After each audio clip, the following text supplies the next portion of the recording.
ভাই ভালো আছেন? এই নদী তো ছিল তো পশ্চিমে, অনেক পশ্চিমে ছিল। এই হচ্ছে নদী,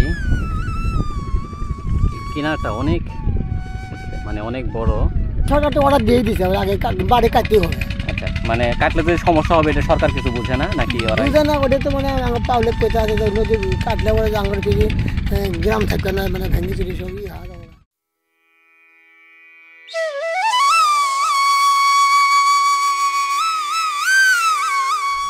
কি সুন্দর নদী, মনটাই জুড়িয়ে যায়। এই নদী মানুষের কত কর্মসংস্থানের ব্যবস্থা করে, আবার দেখা যায় এই নদীকে ঘিরেই মানুষের সুখ দুঃখ জড়িত।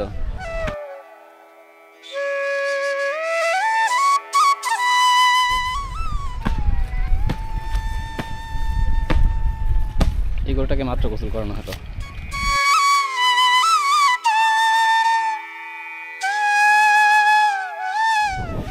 এখানে একসময় একটা বাড়ি ছিল। এই বাড়িটা ছিল এই ভাইদের। ভাই ভালো আছেন?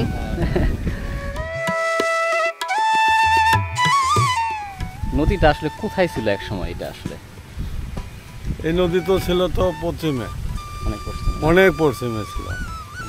ভাঙতে ভাঙতে এদিকে ভাঙতে ভাঙতে এইদিকে আসছে। আগে 2-3 মাইল মানে 1-2 বোন লাগছে ওই নদীর পাড়ে যেতেই।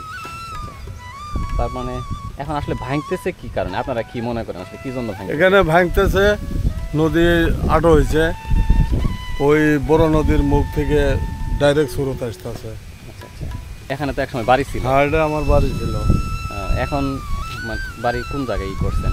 এটা তো আমরা গেছি হানো যে গ্রামের মধ্যে। আচ্ছা আচ্ছা, এখন দেখা যাচ্ছে যে ওই পাশে তো আপনার করতেছে, ওই নদী খননের করতেছে, মানে খনন করতেছে। এরা তো জোরপূর্বকে করতেছে, আমরা বাধা দিছি। বাধা তো মানতেছে না। যদিও এটা যদি নদী কাটে তাহলে আমাদের গ্রামটা বিলীন হবে। কিন্তু সরকার তো বলতেছে খনন করলেই ভাঙন হবে না। কিন্তু ভাঙন আসলে হবে না, তার কি চিহ্ন আছে? আচ্ছা, নিশ্চয়তা দেওয়া যাচ্ছে না। নিশ্চয়তা কি দেয় আমাদের? তাহলে গ্রামটা রক্ষা কিভাবে হবে সেই ব্যবস্থাটা করুক। এমনি কোনো প্রতিশ্রুতি দেয় নাই যে না আসলে না মানে না যদি না, ভাঙন এমনি হয়? প্রতিশ্রুতি দিছে। এই শুধু এইটুকু মাটি ফেলায় দেবো, আচ্ছা। মাটি ফেলায় দেওয়ার পরে এটা আর ভাঙবে না, প্লাস্টার করব, বল দিব। আর দিব কি না দিব সেটাও তো আমরা কোনো নিশ্চয়তা পাইতেছি না। আচ্ছা আচ্ছা, আসলে মানে এখানে একটা ঘর ছিল, ভাইয়েরই ঘর ছিল, আমিও দেখছি। মানে বড় বাড়ি ছিল, নদীটা ছিল অনেক দূরে। হ্যাঁ, তো মানে ভাঙনের কারণে এখন বাড়ি এখান থেকে নিয়ে ভিতরে বাড়ি করছে ভাই। তো সরকার নদী খনন করার চেষ্টা চাচ্ছে, যে মানে মূল নদী থেকে যে এখানে স্রোতটা আসছে, যেমন অলরেডি খনন শুরু হয়েছে। ওই দিকে যদি দেখায় যে ওখানে মেশিন দিয়ে খনন হচ্ছে বালু। সাধারণ মানুষ যারা গ্রামের রয়েছে তারা ভাবতেছে যে এটা খনন করলে এখানে স্রোত যদি বেড়ে যায় ভাঙনটা আরও বাড়বে, মানে এখানে যে বাড়িগুলো রয়েছে সবাই। কিন্তু সরকার থেকে বলতেছে যে না, এখানে যদি ভাঙন শুরু হয় সেটা আসলে তারা বাঁধের ব্যবস্থা করবে। কিন্তু আসলেই করবে কি না এটা নিয়ে সবাই সন্দিহান, আসলে সবার বিশ্বাস হচ্ছে না আসলে করবে কিনা। এই নদীটা এখানে ছিল না, আপনার অনেক দূরে ছিল, ওই দিকে ছিল। এখন দেখা যাচ্ছে ওই পাশে বালুর চর হয়েছে, যদি ওগুলো ফসল আবাদ হচ্ছে, এখন নানান ধরনের ফসল হচ্ছে, কিন্তু এদিকে সরে আসতেছে।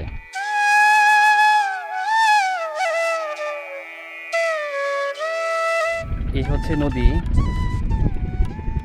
কিনারটা অনেক মানে অনেক বড়, পার হয়ে গেছে। এখান থেকে বন্যার স্রোত যখন শুরু হয় এই মাটিগুলোকে ধরে রাখা যায় না, খুব দ্রুতই ভেঙে যায়। মানে মাটিগুলা বেলে দোআঁশ মাটি হওয়ার কারণে একটু অল্প স্রোতেই অনেক জায়গায় ভেঙে যায়। তা মানুষের কষ্টের শেষ থাকে না আসলে।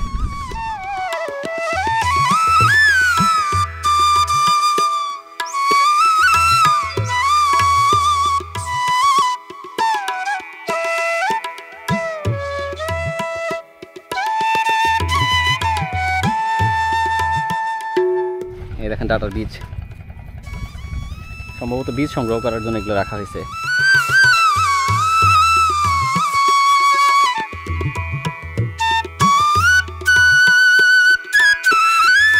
এই নিচের গুলা হচ্ছে মাসকলাইয়ের গাছ, এগুলো উঠানো হয়েছে, মানে অলরেডি পেকে গেছে, উঠিয়ে জড়ো করে রাখা হয়েছে, শুকানোর জন্য জড়ো করে রাখা হয়েছে।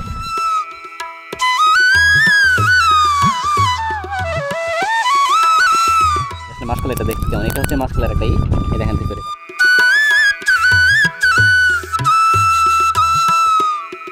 কি সুন্দর একটা তাজা লাউ, এই দেখুন।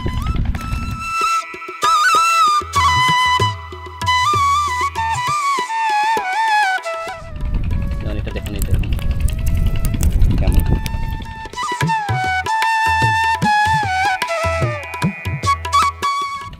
মানে এই তেল তিসির গাছগুলা দিয়ে আর একটা ফসল হচ্ছে, অতিরিক্ত একটা ফসল হচ্ছে, এবং মরিচের গাছটাকে সুরক্ষিত রাখা হচ্ছে।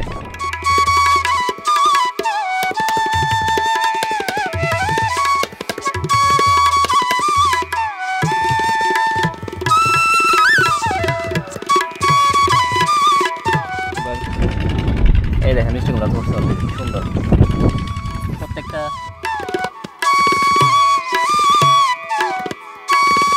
বালুর চর আসছে, মানে নদীর বালুর চর উঠছে, এখানে কৃষকরা চেষ্টা করতেছেন তারা ফসলগুলোই করার জন্য। কাকা ভালো আছে? কি লাগাবেন এখানে? কি পেঁয়াজ অলরেডি লাগানো হয়ে গেছে। বীজ নাকি গাছ? কতদিন লাগে পেঁয়াজে গেছে? 8-10 দিন পরে গাছ উঠবো।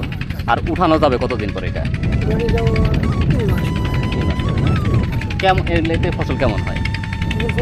ভালো ফসল হয়, মানে নদীর উর্বর হওয়ার কারণে ভালো ফসল হচ্ছে না। নদী ভাঙনের যে এটা নিয়ে অনেক কম কথাবার্তা হচ্ছে, আসলে নদী ভাঙনের এটা কি আছে?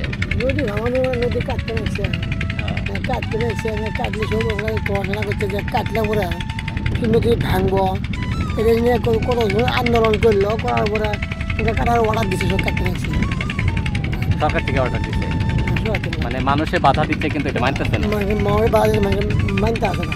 সরকার কি বলতেছে? সরকার বলতেছে সরকার তো অর্ডার দিয়ে দিচ্ছে, আগে বাড়ি কাটতে হবে।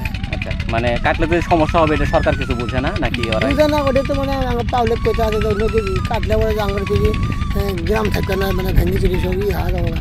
ওরা আমরা কী পদক্ষেপ ওরা কেছে যে আমরা নদী কী করবো, মানে বান্ধবো, মানে ভাঙন হলে পরে বাদ দিয়ে দিবে, এখন দেয় কিনা এটাই আসলে দেখা দিচ্ছে। দেয় কিনা এটা করতে আছে এখন থেকে।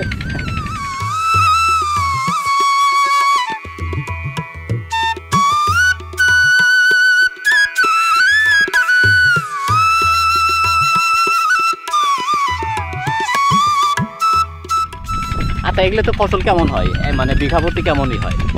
খুব ভালো লাগে, এই ধান না আসলাম, ধান বিঘে 15 যাচ্ছে, ভালোই মোটামুটি। তাহলে কারণ রোয়া ধানের তো খরচও কম, হিসেবে তো খুব ভালো হয়েছে, খুব ভালো হয়েছে। এই মাটি কাটা, এই যে নদী খোঁড়ার কারণে আরো মেয়েটা গাড়া নিয়ে যায় বলে ভয় কি, তাতে আরো বেশি গাড়া গেল। তার মানে ভাবছে যে মাটি খুঁড়লে যদি খুব ভেঙে যায়, তাই না? এই জন্য এই ভয়ে কি করে নেই। আচ্ছা আচ্ছা, মানে এখানে যে জমিগুলো উঠছে, অনেকেই চেষ্টা করতেছে এখানে আবাদ করার জন্য। এখানে যে আবাদ করলে, যেমন নদী যে খনন করা হচ্ছে, এই খননে যদি ভেঙে যায় এই ভয়েতে আবাদ করেনি, কারণ আবাদে একটা খরচ আছে, যদি ভেঙে যায় তাহলে খরচটা তো লস। এই জন্য এই কৃষকরা জানে এটা আবাদ করতে যাও দ্বিধাদ্বন্দ্বে ভুগছে এবং আবাদটা করেনি।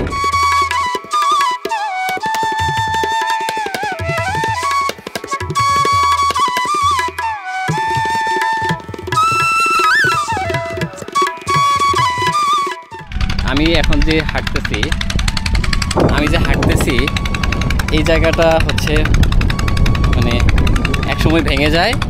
এটা কিছুদিন আগেও এটাই ছিল, একদম মূল নদী ছিল, এখন আবার ওইদিকে সরে গেছে। সরে যাওয়ার কারণে এখানে বালু আসছে। আবার ওই পেছন দিকে দেখা যাচ্ছে, যদি দেখায় আমার পিছনে, ওই পেছন দিকে ওইদিকে বাঁক হয়ে ওইদিকে ভাঙতেছে। তার মানে নদীর চরে বালু থাকার কারণে মানে নদীর গতিটা নিয়ন্ত্রণ করা যাচ্ছে না, একবার এইদিকে যাচ্ছে আরেকবার ওই দিকে যাচ্ছে। যে এই জন্যই সরকার থেকে উদ্যোগ নেওয়া হয়েছে যে মাঝখান দিয়ে যে বালু পড়ছে এই নদীর গতিটাকে একদম সোজা করে দিবে, তাহলে হয়তো ভাঙনটা কম হবে।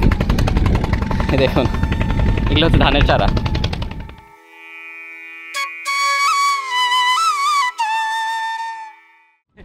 কই যাচ্ছেন? ওই যে চোরে খেতে বীজ দেবো, কিসের ক্ষেত? বাগুনের খেত, টমেটোর খেত, মরিচের খেত। মাছ পাইছেন? কি দেখি কেমন?